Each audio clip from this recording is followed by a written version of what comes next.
penses que tu as révisé pendant 2 heures, mais en fait, tu étais juste devant ta feuille. Après les 2 heures, là, rien n'est rentré dans la tête. Tu as révisé? Oui, oui, oui. Non, j'étais assis depuis 2 heures devant ma feuille, en fait. Tu sais, il y a une différence entre réviser réellement, là, et réviser. Amen.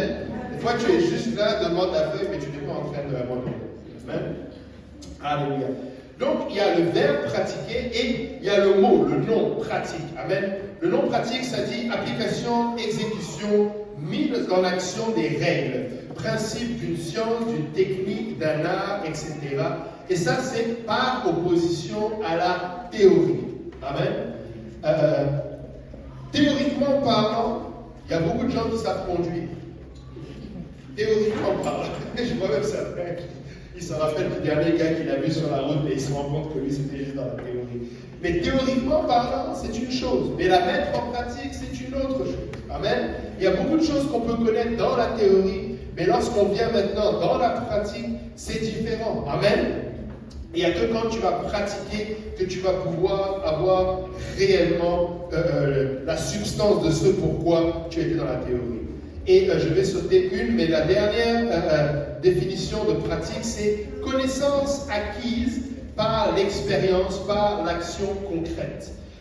Quelqu'un qui a l'habitude de pratiquer, amen, ou quelqu'un qui peut parler de pratique, c'est quelqu'un qui a acquis de l'expérience, acquis de la connaissance, amen, et qui l'a mis en pratique, amen.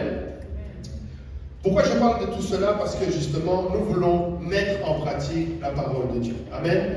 Nous voulons arriver à une place où nous ne sommes pas seulement de ceux qui entendent la parole de Dieu, mais qui la mettons en pratique. Amen. Et vous savez, bon là je ne vais peut-être pas me faire des amis, mais laissez-moi vous donner une chose que nous devrions peut-être commencer à remettre en place.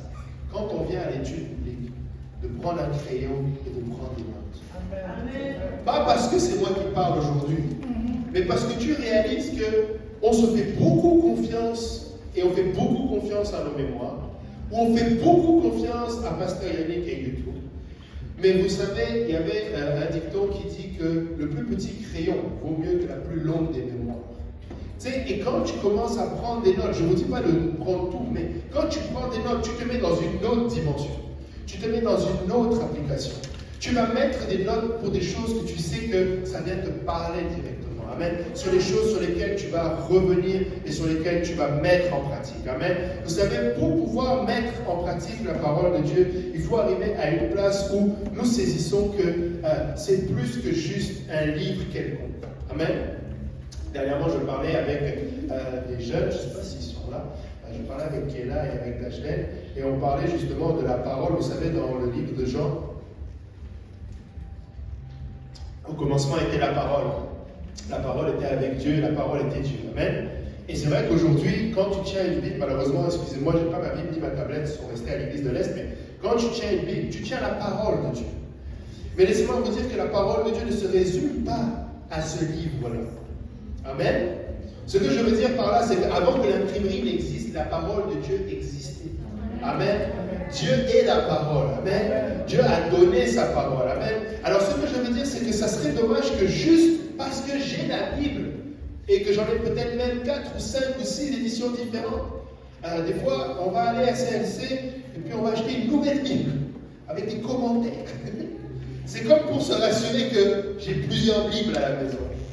Mais tant que je ne prends pas cette Bible-là et que j'essaie de la mettre en pratique dans ma vie, ça va rester un bout de papier sur une étagère.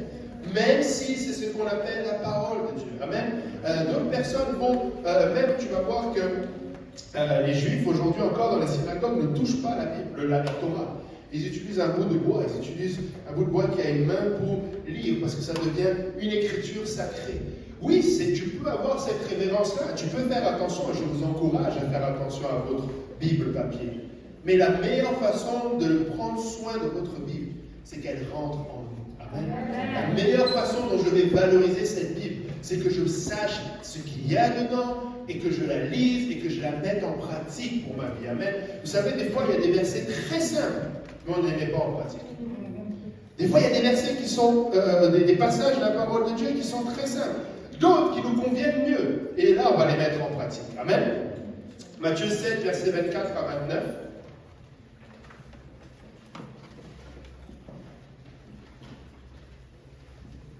Matthieu 7,